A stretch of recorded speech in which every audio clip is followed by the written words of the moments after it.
আসসালামু আলাইকুম, welcome back to my channel. আমার প্রিয় প্রিয় আপু ভাইয়ারা, আপনারা সবাই কেমন আছেন? আশা করছি আপনারা যে যেখানে যে অবস্থাতেই আছেন মহান আল্লাহ তাআলার অশেষ রহমতে ভালো আছেন। আমরাও আলহামদুলিল্লাহ মহান আল্লাহ তাআলার অশেষ রহমতে ভালো আছি।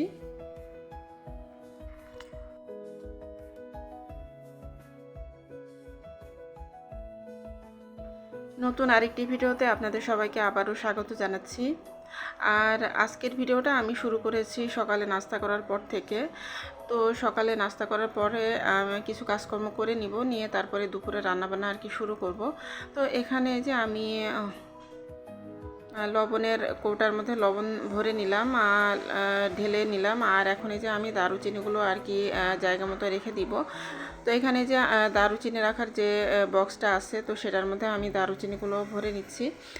আর এই দারুচিনিগুলো আমি একটু ভেঙে চুরে ছোট ছোট টুকরো করে নিব, কারণ এত লম্বা লম্বা দারুচিনি যে এগুলো এই কৌটার মধ্যে আর কি ভরবে না। তো এই কারণে আমি একটু ভেঙে চুরে ছোট ছোট টুকরো করে নিয়ে তারপরে আমি রেখে দিচ্ছি।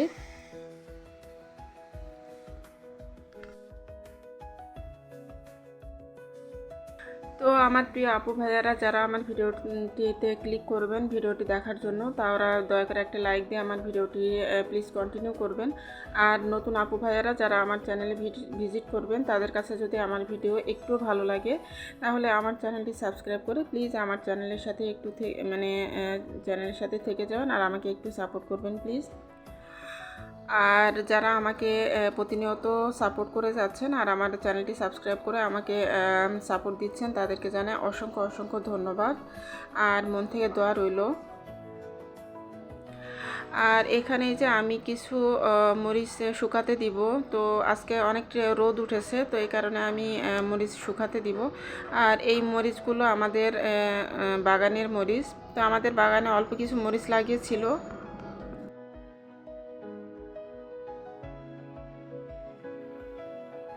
তো এই মরিচগুলো লাল হয়ে গেছে, তো এই কারণে এই মরিচগুলো বাসায় নিয়ে এসেছে। আর আমি এখন এই যে এই মরিচগুলোকে একটা ট্রের মধ্যে ঢেলে নিয়ে তারপরে আমি ছাদে নিয়ে যাব, নিয়ে গিয়ে রোদ্রে দিয়ে দিব। তো আপনারা দেখতে থাকুন আমার ভিডিওটি।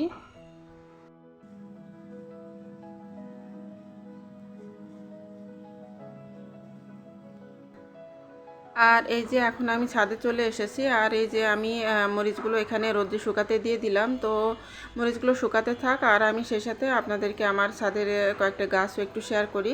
তো আমি তো যখন ছাদে আসি তখনই আপনাদেরকে আমার গাছপালাগুলো দেখিয়ে থাকি, কারণ আমার কাছে অনেক ভালো লাগে, যেহেতু আমি গাছপালা অনেক পছন্দ করি। আর আমি গাছপালা মোটামুটি আর কি যখন যেটা পারি লাগাই। তো এখানে যে আমার অ্যালোভেরা গাছ, আর এখানে যে সাদা নয়নতারা ফুল, আর এটা হচ্ছে আমার জবা ফুল। তো আমার জবা ফুল গাছে আজকে 2টা জবা ফুল ফুটেছে।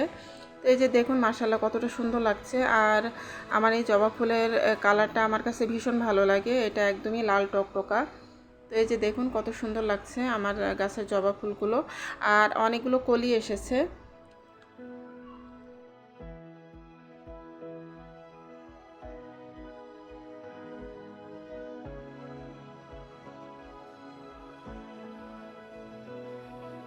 আর এই যে দেখুন আমার পেয়ারা গাছে কতগুলো পেয়ারা এসেছে, অনেকগুলো পেয়ারা এসেছে। আর এই পেয়ারাগুলো যখন বড় হবে তখন আমি সবগুলো পেয়ারা কাপড়ের যে ব্যাগগুলো আছে সেগুলোতে বেঁধে দিব, না হলে যে যখন ছাদে আসে পেড়ে নিয়ে যাবে। আর এখানে যে দেখুন আমাদের ছাদের যে কল ছিল পানি দেওয়ার জন্য, তো সেই কল বন্ধ করে দিয়েছে বাড়িওয়ালারা। তো এই যে দেখুন এই কলটা থেকে এখন সামান্য মানে চিনচিন করে আর কি ফোঁটা ফোঁটা পানি পড়ে, এছাড়া এখন আর পানি পড়ে না, মানে ফুল স্পিডে পানি আসে না, কারণ পানি বন্ধ করে দিয়েছে। তো এই ছাদে 2টা কল ছিল, তো বাড়িওয়ালারা 2টা কলই বন্ধ করে দিয়েছে। তো মানে ওনারা বলে যে ছাদে গাছ লাগানো যাবে না, ছাদে গাছ লাগালে ছাদের ক্ষতি হয় আর পানির অপচয় হয়, পানি খরচ হয়। তো এই কারণে আমাদের বাড়িওয়ালারা আর কি ছাদে গাছ লাগানো বন্ধ করার জন্য পানির কলগুলো বন্ধ করে দিয়েছে। তো যাই হোক, এখানে যে আমি চা পাতা আর ডিমের খোসা নিয়ে এসেছিলাম, তো সেগুলো গাছে দিয়ে দিলাম। আর এখানে যে আমার মরিচের চারা লাগিয়েছি কয়েকটা, তো এখন এই যে আমি টমেটোর খাটায় রান্না করার রেসিপিটা আপনাদের সাথে একটু শেয়ার করতেছি। তো হয়তোবা আপনাদের কাছে ভালো লাগবে, কারণ এই টমেটোর খাটাইটা খেতে অনেক বেশি মজা হয়। আর আমার মেয়েরা বিশেষ করে অনেক বেশি পছন্দ করে। আমার হাজব্যান্ড আর আমার দুই মেয়ে অনেক বেশি পছন্দ করে। এটা হলে ওদের আর কিছুই লাগে না, আর আমি নিজেও পছন্দ করি। তো এখানে এই যে আমি টমেটোগুলো সাইজ মতো আর কি কেটে নিয়েছি, ফালি ফালি করে কেটে নিয়ে তারপর লবণ দিয়ে আমি সিদ্ধ বসিয়ে দিয়েছি। তো এই যে মাঝে মাঝে একটু ঢাকনা খুলে তারপরে নাড়াচাড়া করে দিচ্ছি। তো এভাবে করে আমি টমেটোটাকে খুব ভালোভাবে সিদ্ধ করে নিব।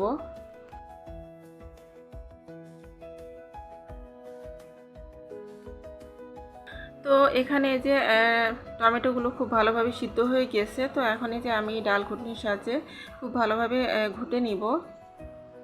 তো খুব ভালোভাবে ঘুটে নিয়ে তারপরে যেভাবে ডাল ঘুটে, তো সেভাবে আমি ডাল ঘুটার মতো করে আর কি ঘুটে নিব, নিয়ে তারপরে আমি পানিটা দিয়ে দিব।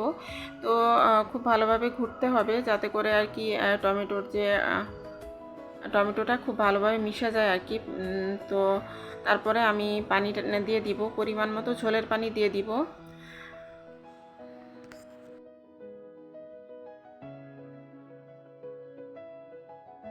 আর এই যে এখন আমি পরিমাণ মতো ঝোলের পানি দিয়ে দিচ্ছি। তো পানিটা দিয়ে তারপরে নাড়াচাড়া করে অনেকক্ষণ আর কি চুলার উপরে আস্তে জাল দিয়ে রেখে দিব। আর এখন এই যে আমি কিছুটা আর কি রসুন কুচি দিয়ে দিলাম, আর এখন এই যে আমি লবণ আর হলুদের গুঁড়া দিয়ে দিচ্ছি। তো এইগুলো দিয়েই আমি ডাল ঘুটনিতে আবারও ঘুটা দিব। তো এভাবে করে ঘুটে ঘুটে তারপরে একদম যখন সব কিছু খুব ভালোভাবে মিশে যাবে, তো তারপরে আমি নামিয়ে নিব। আর এটা হচ্ছে মিডিয়াম থাকবে, মানে খুব বেশি পাতলাও হবে না আর খুব বেশি ঘনও হবে না। তো এ পর্যায়ে আমি কয়েকটা শুকনো মরিচ ভেজে নিচ্ছি। তো এই শুকনো মরিচগুলো মানে এই টক খাটাই রান্নার ভিতরে আর কি দিব আমি। তো এই খাটাইটা আসলে খেতে এতটা মজা হয় যে আসলে এটা থাকলে আর কোনো কিছুই লাগে না। তো এটা আসলে আমি প্রায় প্রায় রান্না করে থাকি, তো সেটা আপনাদের সাথে শেয়ার করা হয়নি। তো এই কারণে আমি রেসিপিটা আপনাদের সাথে শেয়ার করতেছি। তো আপনাদের ভালো লাগলে আপনারা বাসায় ট্রাই করতে পারেন, এটা আসলে মানে অসম্ভব মজা হয়। তো এখানে যে আমি লবণ দিয়ে এই শুকনো মরিচগুলোকে আমি খুব ভালোভাবে হাতের সাহায্যে ম্যাশ করে নিচ্ছি। আর এখন এই যে আমি খাটাইটা বাগার দিয়ে দিব। তো তার জন্য আমি কড়াইতে পরিমাণ মতো সরিষার তেল দিয়ে দিয়েছি, আর সেই সাথে আমি জিরা ফোড়ন দিয়ে দিয়েছি। তো জিরা ফোড়ন দিয়ে তারপরে আমি রসুন কুচি দিয়ে দিয়েছি, আর শুধু রসুন কুচি দিয়ে আমি বাগার দিব। আর তারপরে আমি খাটায় বাগার দিয়ে দিয়েছি, দিয়ে তারপরে আমি যে ম্যাশ করে রাখা শুকনো মরিচগুলো ছিল তো সেগুলো দিয়ে দিলাম।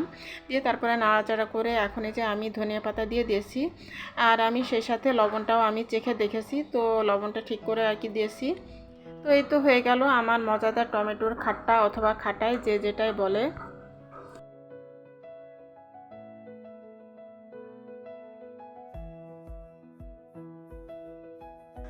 তো এই তো তৈরি হয়ে গেল আমার মজাদার মজাদার টমেটোর খাট্টা। তো অসম্ভব মজার হয় এই টমেটোর খাটাই খেতে। আর এখানে যে আমার যে আগে যে রান্না করেছিলাম টমেটোর খাটাই, সেটাও কিছুটা রয়েছে। আর এখন যে রান্না করেছি সেটা এই যে দেখুন প্রায় শেষ হয়ে গেছে। তো আমি খাওয়া দাওয়ার পরেই আর কি রেকর্ড করেছিলাম। তো এভাবে আর কি সবাই মিলে অনেক পছন্দ করে আর কি খায়। তো যতটুকু রান্না করি দেখা যায় একবারেই খেয়ে শেষ হয়ে যায়। তো যাই হোক, এখন এই যে সন্ধ্যার পরে আমি একটু নাস্তা রেডি করে নিতেছি। তো এখানে যে আমি বেলের শরবত নিয়ে নিলাম, আর এই যে তরমুজ কেটে নিয়েছি, আর এই যে এখানে রসগোল্লা এনেছিল, তো সেগুলোও নিয়ে নিচ্ছি। তো সব কিছু মিলিয়ে আমার হাজব্যান্ডকে নাস্তা দিয়ে দিব।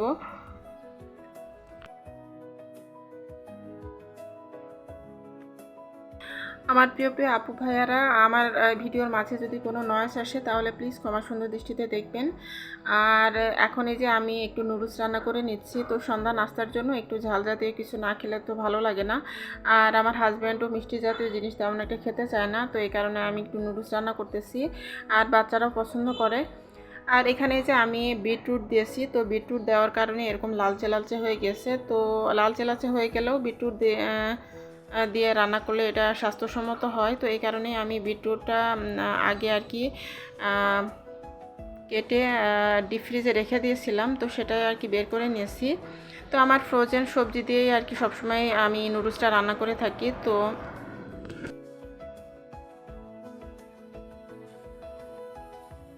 তো এই তো আমার নুডলসটা রান্না করা হয়ে গেছে। তো এই যে আমি আমার বাচ্চাদেরকে এখন দিয়ে দিচ্ছি আর আমার হাজব্যান্ডকেও দিয়ে দিয়েছি।